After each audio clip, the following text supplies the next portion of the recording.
Hello friends, welcome to Kodak cooking. நிறைய varieties of dosa நம்ம சாப்பிட்டிருப்போம். இது மாதிரி டிஃப்ரெண்டான தோசை நீங்க கண்டிப்பா ட்ரை பண்ணிருக்க மாட்டீங்க.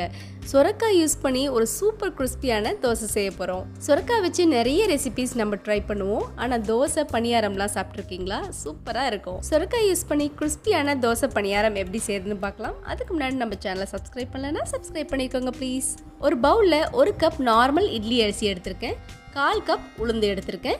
இந்த கப் மெஷர்மெண்ட் 250 கிராம் இருக்கும். நீங்கள் எந்த கப் எடுக்கிறீங்களோ அதே கப்பில் மெஷர் பண்ணிக்கோங்க. 1 கப் அரிசிக்கு 1/4 கப் உளுந்து சேர்த்துக்கோங்க.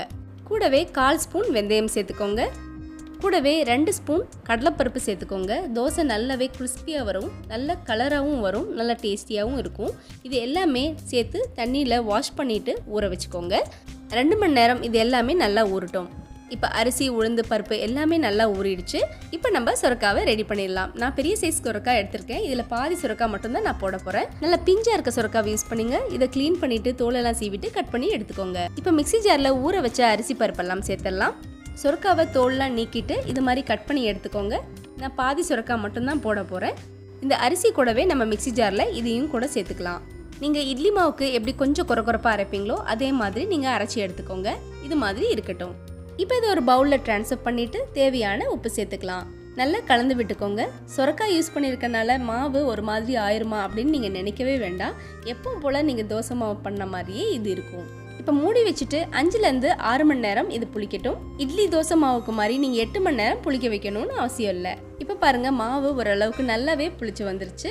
இப்போ நம்ம தோசைக்கல் வச்சுட்டு தோசைக்கல் சூடானதும் நம்ம தோசை சுட ஆரம்பிக்கலாம். தோசை திரட்டுறதுக்கு அவ்வளோ அழகாக வரும். நீங்கள் சுரைக்காய் வச்சுட்டு இந்த தோசை செஞ்சுருக்கீங்க அப்படின்னா யாருமே கண்டிப்பாக நம்ப மாட்டாங்க.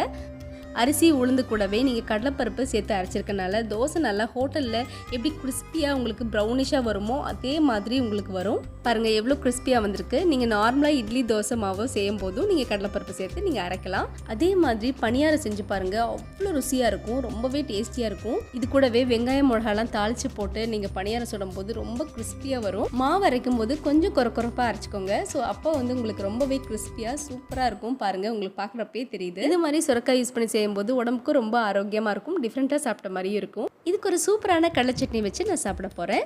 இந்த கடலை சட்னியோட ரெசிபி நான் ஷார்ட்ஸ்ல போட்டிருக்கேன். கண்டிப்பா போய் செக் அவுட் பண்ணி பாருங்க. இது மாதிரி நிறைய வெரைட்டிஸ் ஆஃப் ரெசிபி நம்ம சேனல்ல இருக்கு. கண்டிப்பா நம்ம சேனலை சப்ஸ்கிரைப் பண்ணி வச்சுக்கோங்க. ஃப்ரெண்ட்ஸ் அண்ட் ஃபேமிலிக்கும் ஷேர் பண்ணுங்க. தேங்க்ஸ் ஃபார் வாட்சிங். பாய்.